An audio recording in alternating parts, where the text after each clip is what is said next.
Je retrouve à présent le docteur Athanas Kadia dans la rubrique entrepreneuriat. Et aujourd'hui, on parle de un entrepreneur doit être ambitieux. Ce qu'il en est, c'est tout à l'heure. Bonsoir, docteur. Bonsoir, ma soeur. Bonsoir, chers téléspectateurs. Nous sommes encore là ce soir pour partager des connaissances avec vous dans le domaine de l'entrepreneuriat. Et c'est toujours un plaisir de vous avoir ici. Et le plaisir est partagé. Dans le contexte entrepreneurial, que veut dire ambition? Oui, quand on parle de l'ambition, l'ambition, c'est la motivation pour changer une situation. La motivation pour changer une situation. La recherche de l'élévation. C'est ça la motivation. Et c'est ça le chose là, l'ambition. Et en réalité, c'est parce que nous sommes dans le cadre de l'entrepreneuriat, sinon tout individu doit être ambitieux parce que sans ambition, il n'y a pas d'évolution, il n'y a pas d'amélioration. D'accord. Quelles sont, selon vous, les clés qui montrent qu'un entrepreneur est ambitieux? Oui, vous voyez simplement qu'un entrepreneur ambitieux, vous voyez son parcours. Vous voyez comment il évolue. Par exemple, je donne un exemple simple. Oui. Vous êtes peut-être dans le commerce et vous prenez des produits auprès des grossistes et vous revendez en détail. Si vous êtes ambitieux, vous allez chercher à devenir aussi grossiste. Maintenant, les grossistes, il y a les importateurs qui amènent les marchandises et les distribuent. Si vous êtes ambitieux, vous devenez aussi importateur. Vous pouvez pousser votre ambition encore plus loin en devenant même producteur de cette marchandise. Et c'est pour cela que la fois passée à Lokossa, il y a un entrepreneur qui m'a invité. Il était dans le commerce, il importait des choses, mais actuellement au Bénin, il est en train d'installer lui-même l'usine pour fabriquer ces articles-là et vendre au Bénin dans la sous-région. C'est ça qu'on appelle l'ambition.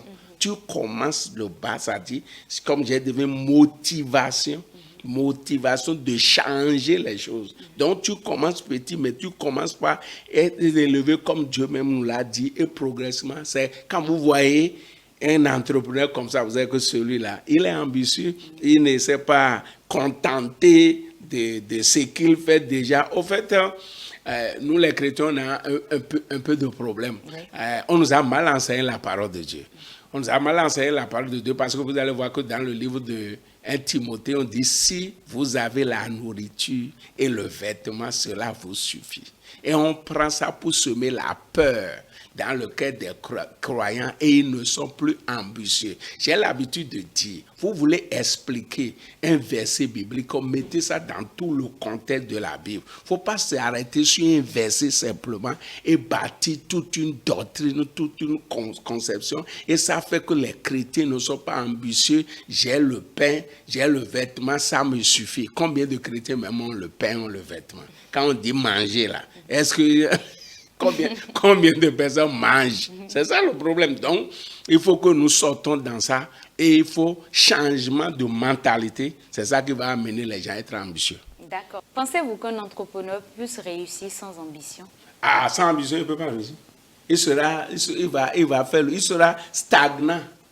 Parce qu'on dit, l'ambition, c'est la motivation de changer les choses. Donc, si un entrepreneur n'est pas ambitieux, il ne peut pas évoluer. C'est pour ça que vous allez voir des gens, ils ont leur activité en un seul endroit, ils sont là, ils bougent, c'est ce qu'ils sont en train de faire 18, 5 ans, 10 ans, 15 ans, même 20 ans. Ça n'a pas bougé. C'est manque d'ambition. Oui. Et si vous n'avez pas d'ambition, vous ne pouvez pas évoluer. Je vous donne un exemple. Ça, là, ça s'est passé au Burkina Faso. Il y avait 2 vendeurs d'arachides dans le même marché. Un ambitieux, l'autre n'est pas ambitieux, l'autre on mange, les enfants mangent, on est content, c'est fini, on est entrepreneur. Mais l'autre dit, d'ici 5 ans, il faut que je sois celui qui sert les autres. Ça dit, je vais devenir grossiste si les arachides quittent les villages là. Je serai le plus grand grossiste, les autres vont venir. Et effectivement, il a commencé par se préparer, à épargner, à faire des formations sur l'entrepreneuriat. En 5 ans, il est devenu le grossiste. Et celui avec qui il vendait la viande prend maintenant arracher chez lui pour vendre aux autres. Après, il a continué comme ça. Il a commencé par exporter l'arachide. C'est comme ça. Si tu n'es pas ambitieux, tu vas rester au même endroit. Je mange déjà, je gagne, et on a trouvé ce qu'on a trouvé aujourd'hui, gloire à Dieu, on rentre à la maison, on s'en va. Et c'est pas normal parce que Paul qui disait ça à Timothée, le même Paul a dit dans 2 Corinthiens chapitre 9 verset 8 que Dieu peut vous combler de toutes sortes de grâces afin que possédant en toujours comment satisfaire à tous vos besoins, vous ayez encore en abondance pour toute bonne œuvre. Il ne faut pas prendre un seul verset, bâtir toute une doctrine sur ça. Paul qui a parlé là-bas, c'est lui qui a parlé ici. Et là, vous voulez parler d'un sujet de la Bible, examinez tout le sujet, le point de vue de la Bible sur le sujet, pour que vous ne passez pas à côté. Beaucoup de nos leaders, je les respecte bien, nous ont aidés dans la foi, mais on ne nous a pas trop aidés. C'est pour cela qu'aujourd'hui, le corps de Christ est rempli de trop de pauvres. Et ce n'est pas bon, on ne peut pas servir un Dieu riche, on soit pauvre. On est pauvre simplement parce qu'on n'est pas ambitieux. On est pauvre parce qu'on n'est pas ambitieux. C'est quand tu es ambitieux que tu te bats. Je suis venu à ce niveau. Ce que Paul est en train de dire, quand tu viens à un niveau donné, rends grâce à Dieu. Oui. Tu as le manger, tu as le vêtement, rends grâce à Dieu. Maintenant, dis à Dieu, je vais encore aller de l'avant, c'est tout. C'est vrai que ça ne devient pas un souci pour toi et que tu te stresses parce que tu n'as pas encore évolué. Mais l'ambition est là et tu travailles par rapport à ça. Il ne faut pas dire, Paul même dit, oubliant ce qui est en arrière, je vais ce qui est en avant. C'est de ça, c'est comme ça qu'on évolue dans la vie. Donc l'ambition, là, ça doit être un caractère que tout individu doit développer. Sinon, tu ne peux pas évoluer. Même si tu es chef de famille, il faut penser à améliorer. Puis on a dit que c'est la motivation pour améliorer une situation. Chef de foyer, tu dois chercher à améliorer la condition dans laquelle vous vivez dans le foyer en matière de manger, en pouvoir de l'eau. Vous êtes en location. Pourquoi ne pas penser à avoir nous-mêmes notre propre maison? Est-ce que c'est un péché? Non. C'est ça. Vous avez moto. Vous avez moto et maintenant vous êtes papa, maman, vous avez 3 enfants. Est-ce qu'on doit prendre 3 enfants sur une moto et papa et maman aussi est là?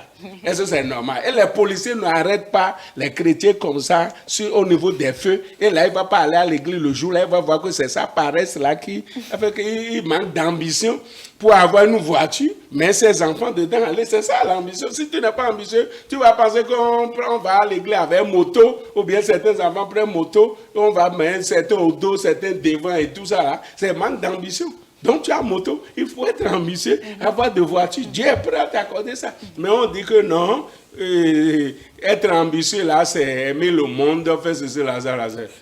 C'est pas normal. C'est ça qui nous crée des problèmes et l'église est remplie de pauvres. Moi, je n'ai pas honte de le dire, je suis pasteur et je me bats pour ça, pour que la situation change. Sinon, ce n'est pas bon. D'accord, docteur. Est-ce que l'ambition est une qualité innée ou elle peut être développée avec le temps? Au fait, l'ambition, c'est une qualité innée. C'est les enseignements bidons que nous recevons qui détruisent cette ambition en nous. D'accord. Oui, on dit que non, il ne faut pas aimer le monde. Ah, c'est là, et l'amour du monde, et tout ça là, bien les pauvres, les riches iront en enfer, et ceci là, l'amour de l'argent, la racine de tous les maux, ainsi de suite. Donc, tout individu veut évoluer, naturellement. C'est pour ça que les païens qui ne sont pas exposés à nos enseignements bidons là, ils évoluent. Parce que personne n'a semé la peur de la richesse dans leur vie. Personne leur a dit que si tu es riche, tu iras en enfer. C'est pour ça qu'il y a beaucoup de riches parmi eux. Mais ici, on a semé la peur dans nos vies. Pour dire, ah, c'est là, cela, et l'amour de l'argent, c'est ceci, il ne faut pas tout ça là. Et ça fait que ça là, ça tue l'ambition en nous. Notre système éducatif aussi tue l'ambition en nous parce qu'on a mis dans notre tête, va à l'école, il faut avoir les diplômes et chercher un emploi. Un employé. Et donc tu deviens employé à vie. Donc ce désir-là d'être soi-même a été tué d'abord à la maison et au niveau de l'éducation, au niveau de l'église, ça a été tué. C'est ça le problème, c'est ça qui fait que beaucoup de chrétiens ne prospèrent pas, ne reçoivent, alors qu'on a droit à la prospérité. Ça fait partie de l'alliance qu'on a fait avec Dieu. Si vous êtes obéissant là, vous serez la tête et non la queue. Ça c'est depuis Deutéronome chapitre 28. Si vous êtes obéissant, vous allez manger les meilleures productions du pays. Ça c'est dans Ésaïe. Si vous êtes docile, vous allez manger les meilleures productions du pays. Est-ce que nous mangeons les meilleures productions du pays? Donc, un individu, surtout les chrétiens, on doit être ambitieux. C'est pour ça que moi, je me suis engagé dans cette direction-là. Les gens racontent ce qu'ils racontent, moi, je m'en fous. La mentalité doit changer. On doit prospérer. On doit devenir riche. On peut devenir riche. Ça, là, c'est un choix. Hein? C'est un choix. C'est un choix. Oui. Donc, si tu décides d'évoluer, tu vas évoluer. Mais le moteur, c'est l'ambition. Tu n'es jamais satisfait du niveau où tu es arrivé. D'accord. Le moteur, c'est l'ambition. Oui. Docteur, c'est un thème assez vaste. Je pense qu'on y reviendra au prochain numéro. Oui, il le faut. Sinon, il le faut. Il faut que vraiment la mentalité des chrétiens change, qu'on devienne ambitieux pour faire de grandes choses pour la gloire de Dieu. D'accord. Docteur, parlez-nous de vos formations. Oui, à la fois passée, j'avais fait une formation merveilleuse. Je n'ai pas eu le temps de passer ici, sinon on allait parler. J'avais fait la formation sur coaching et bien-être. Coaching et bien-être parce que en principe, Dieu ne nous a pas créés pour que la maladie domine sur nous. On peut dominer la maladie, c'est ce que j'ai fait. Mais ceux qui n'ont pas participé, c'était une formation en présentiel. Les gens ont payé pour rentrer. Mais ceux qui n'ont pas pu participer, ils peuvent avoir les audios. Ils peuvent avoir les audios, ils peuvent avoir les vidéos en me contentant à plus 229 96 25 36 66 plus 229 96 25 36 66. Et s'il me contente ça aussi, j'ai créé une chaîne WhatsApp qui me permet d'atteindre beaucoup plus de gens. S'ils veulent être membres de ma chaîne WhatsApp, ils peuvent aussi m'écrire au même numéro plus 229 96 25 36 66. Je vais leur envoyer le lien et ils seront sur la chaîne WhatsApp. Même l'émission que nous faisons là, nous envoyons ça aussi là-bas aussi. Et j'organise de temps en temps des formations. J'ai organisé une formation de 3 jours la fois passée. Ils peuvent avoir accès à cette formation aussi. Je passe par ici pour remercier, puisque quand j'ai parlé de livres, la Bible du business, beaucoup en m'écoutant ainsi m'ont contacté pour avoir la version numérique que je les ai envoyée. C'est un livre de plus de 400 pages. Ça part tout sur l'entreprise. Si des gens en ont toujours besoin, ils me contactent au même numéro. Je vais leur envoyer la version numérique. S'il y a des gens qui ont besoin de la version papier aussi, on peut les aider à avoir cela. D'accord, on retient donc que l'ambition pousse l'entrepreneur à voir grand, à se fixer des objectifs audacieux et à persévérer malgré les défis.